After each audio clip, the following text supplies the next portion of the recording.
ইসলামী ছাত্র আন্দোলন বাংলাদেশের জেলা শাখার তথ্য ও গবেষণা সম্পাদক মোহাম্মদ নৌসর। প্রাণপ্রিয় ভাই ও বন্ধুরা, এই বিষয়ে আমি দুইটা ভিডিও তৈরি করেছিলাম। আপনারা হয়তো অনেকেই দেখেছেন যারা আমার ভিডিওগুলোকে দেখেন। বাংলাদেশ জামাত ইসলাম নামক সেই সংগঠনের নেতৃত্বে 4 জন কিংবা 5 জন মোটরসাইকেল দিয়ে এসে মোহাম্মদ নৌসর ইসলামের উপর আক্রমণ করে হকি স্টিক, স্টিলের পাইপ কিংবা লোহার পাইপ দিয়ে তাকে আঘাত করা হয়। সে গুরুতরভাবে আহত হয়। আমি আপনাদের সামনে এই বিষয়ে দুইটা ভিডিও নিয়ে হাজির হয়েছিলাম। বাংলাদেশ জামাত ইসলাম নামক সেই সংগঠনের 2 জন নেতার নেতৃত্বে এমন ঘটনা ঘটেছিল। প্রাণপ্রিয় ভাই ও বন্ধুরা, সেই নৌসর ভাইকে নিয়ে আমি একটি ভিডিও আবারও সামনে নিয়ে হাজির হয়েছি। আমরা তার মুখ থেকে শুনব এমন কি ঘটনা ঘটেছিল, এমন কি তার শরীরের মধ্যে আঘাতের কোনো চিহ্ন আছে কি না। আসুন আগে এই ভিডিওটা দেখি নৌসর ইসলামের মুখ থেকে কথাগুলোকে শুনি। আসসালামু আলাইকুম নওশর ভাই, আমরা জানি আপনি ইসলামী ছাত্র আন্দোলন বাংলাদেশ বাগেরহাট জেলা শাখার তথ্য গবেষণা প্রচার সম্পাদক। আমরা একটু আগে তথ্য পেয়েছি যে আপনার পরে সন্ত্রাসী হামলা হয়েছে।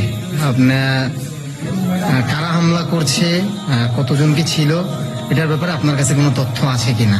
আপনার কোনো হামলার স্থান যদি আমাদের একটু দেখাতেন বা সার্বিক বিষয়টা যদি একটু আমাদেরকে সংক্ষেপে উপস্থাপন করতেন। আসলে আমি যখন 9:30 বাজে তখন আমি আমার ব্যবসায়িক প্রতিষ্ঠান, সেইখান থেকে আমি আমার বাসার দিকে আসতেছিলাম। তো আমি আমার একটা সাইকেল আছে, সাইকেলে আসতেছিলাম আর কি। ইসলামী ছাত্র আন্দোলন বাংলাদেশের তথ্য ও গবেষণা সম্পাদক মোহাম্মদ নৌসর স্পষ্টভাবে এখানে বলছেন তিনি তিনার ব্যবসা প্রতিষ্ঠান থেকে সাইকেল চালিয়ে ওনার নিজের বাসায় যাচ্ছিলেন, আর তখনই 2টা মোটরসাইকেল আসে। তো প্রতিমধ্যে আমি যখন আমার বাসার কাছাকাছি প্রায় চলে আসছি, তখন 2টা মোটরসাইকেলে 4টা লোক আর কি পিছন থেকে আসে। তারা আমার আমাকে প্রথমে আর কি গাড়িকে বাস করে, গাড়ি দিয়ে আর কি আমার সাইকেল থেকে ধাক্কা দিয়ে পাশে কাটাগুলো ওইখানে ফেলা যায়। আপনারা হয়তো বিষয়টা কি বুঝতে পারছেন। মোহাম্মদ নৌসর সাহেব যখন বাড়ির কাছাকাছি চলে এসেছে সাইকেল চালিয়ে, তখনই 2টা মোটরসাইকেল থেকে 4 জন লোক মোহাম্মদ নৌসর সাহেবকে অশ্লীল ভাষায় বকাবাদ্য দিতে থাকে, উস্কানিমূলক কথা বলতে থাকে। এক পর্যায়ে জবাব দিতেই 4 জন তাকে আঘাত করতে চলে আসে। এরপরে তাদের হাতে আছে হকি স্টিক থাকে, হকি স্টিক দিয়ে আমাকে আর কি হকি স্টিক দিয়ে তাকে আমরা তারা হামলা করে বা আঘাত করে। হ্যাঁ, আপনার যদি আপনার হামলাকৃত স্থানগুলো একটু দেখাতেন। জি, আমরা দেখতে পাচ্ছি। প্রাণপ্রিয় ভাই ও বন্ধুরা, আপনারা হয়তো এই যে দেখতে পাচ্ছেন, যে দেখুন তার পায়ের ভেতরে হকি স্টিক দিয়ে আঘাত করে হামলা করে তার পায়ের কি অবস্থা করেছে। এখানে কিন্তু স্পষ্ট দেখা যাচ্ছে গুরুতরভাবে পায়ে তিনি ব্যথা পেয়েছে, গুরুতরভাবে পায়ে আঘাত পেয়েছে। আঘাতের চিহ্নটাকে দেখাচ্ছে। তাকে ধস্তাধস্তি করে কাঁটাতারের ঘেরার উপরে ফেলে দেয়, ফেলে দিয়ে তাকে হকি স্টিক দিয়ে এইভাবে আঘাত করে শরীরের বিভিন্ন জায়গায় ক্ষত তৈরি করে দিয়েছে।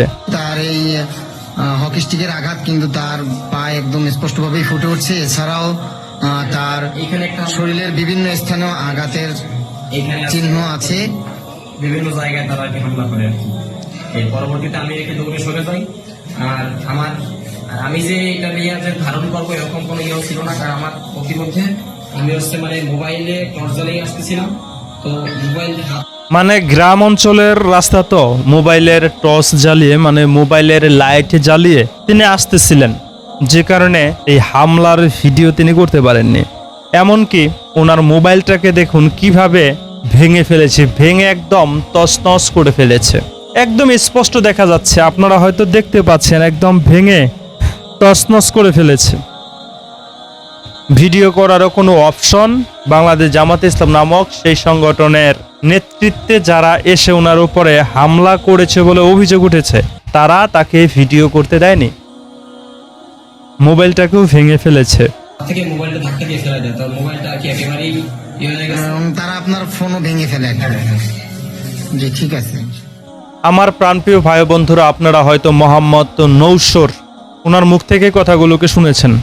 উনি এখানে স্পষ্ট করেছেন ওনার উপরে কিভাবে হামলা করেছে বাংলাদেশ জামাত ইসলাম নামক সেই সংগঠনের কর্মীরা, দায়িত্বশীলেরা। বাংলাদেশ জামাত ইসলাম নামক সেই সংগঠনের নেতৃত্বে 4 জন এসে মোটরসাইকেল দিয়ে তাকে আঘাত করে।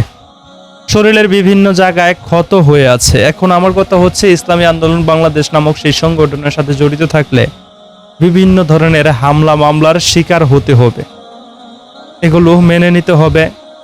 আর বাংলাদেশ জামাত ইসলাম নামক সেই সংগঠনের ভবিষ্যৎ মনে হয় বেশি একটা ভালো হবে না, কারণ তারা সবার সাথেই গ্যাঞ্জাম লাগিয়ে যাচ্ছে। সবার সাথেই, কারো সাথেই তাদের ভালো সম্পর্ক গড়ে উঠছে না। আপনারা হয়তো কুষ্টিয়ার একটা ঘটনা শুনেছেন। আমির হামজার সাহেবের অনুসারীরা গণ অধিকার সেই সংগঠনের কর্মীদের সাথে হাতাহাতির ঘটনা উঠে এসেছে। 15 জনের মতো মানুষ আহত হয়েছে। তারা তো গণ অধিকার পরিষদের কর্মীদেরকেও ছাড় দিচ্ছে না, তাদের সাথেও তাদের লাগা বাজা হয়ে গিয়েছে। বিএনপির সাথে তো বিভিন্ন জায়গায় তাদেরকে লাগতে দেখা যাচ্ছে। আর ইসলামী আন্দোলন বাংলাদেশের উপরে তারা তাদের জন্মের পর থেকেই লেগে আছে। প্রিয় ভাই ও বন্ধুরা, আজকে আমি আপনাদের সামনে এই ভিডিওটা দেখালাম। আসলে নিউজ চ্যানেল থেকে সেই সমস্ত খবরগুলোকে আমি দেখিয়েছিলাম। আমি আমার মতো করে খাতার মধ্যে নোট করে, তারিখ সহকারে নোট করে, ব্যক্তিদের নাম সহকারে নোট করে বলেছিলাম। তো আজকে মোহাম্মদ নৌশের ভাই, ওনার মুখ থেকে এই কথাগুলোকে শুনেছি। ওনার শরীরের ক্ষত স্থানগুলোকে আমরা দেখেছি। তো বাংলাদেশ জামাত ইসলাম নামক সেই সংগঠনের নেতৃত্বে যারা দায়িত্ব পালন করছে বাগেরহাট জেলার, তাদের নেতৃত্বে ওনার উপরে যে হামলাটা করেছে সেই হামলার তীব্র নিন্দা জানাচ্ছি। তারা যদি এভাবেই তাদের কাজগুলোকে অব্যাহত রাখে, চালিয়ে যায়, যার তার সাথে যদি তারা সংঘর্ষে জড়িয়ে যায়, তারা যদি কারো কথা হজম করতে না পারে, 1971 সালের যে আচরণটা তাদের ছিল সেটা যদি তারা পরিবর্তন করতে না পারে, তাহলে কিন্তু তাদের পতন খুব নিকটেই আসতে চলেছে বলে আমাদের কাছে মনে হচ্ছে। এখন আমরা ধীরে ধীরে বুঝতে পারছি আওয়ামী লীগ সরকার কেন বাংলাদেশ জামাত ইসলাম নামক সেই সংগঠনকে কোলঠাসা করে রেখেছিল, কেন তাদেরকে একদম গোড়া থেকে উখড়ে ফেলে দিতে চেয়েছিল। এখন দিনের আলোর মতো পরিষ্কার হয়ে যাচ্ছে, এটা কম বেশি সবাই বুঝতে পারছে। তাদের এই সমস্ত আচরণগুলোর তীব্র নিন্দা জানাই। আর তারা যদি পরিবর্তন না হয়, তারা যদি নিজেদের আচার ব্যবহারকে পরিবর্তন না করে, তাহলে খুব নিকটেই হয়তো তাদের খারাপ কিছু আমরা দেখতে পাবো। কারণ জনগণকে বেশি দিন কিন্তু এভাবে অত্যাচার করে, মিথ্যাচার অপপ্রচার করে দমিয়ে রাখা যায় না। জনগণ যখন মাথা চারা দিয়ে উঠবে, যখন জনগণ রাজপথে নেমে আসবে তাদেরকে আবারও নিষিদ্ধ করার দাবিতে, তখন কিন্তু সরকার বাধ্য হবে যে জনগণের দাবি রাখতে। আর যখন জনগণের দাবি সরকার রাখবে, তখন কিন্তু সরকারের প্রতিও মানুষের অনেক ভালোবাসা, সম্মান বেড়ে যাবে। প্রিয় ভাই বন্ধুরা, আপনাদের মন্তব্য কমেন্টে লিখে জানাবেন। কি মনে করেন বাংলাদেশ জামাত ইসলামের ভবিষ্যৎ? আপনার কাছে কি মনে হয় কমেন্টে লিখে জানাবেন।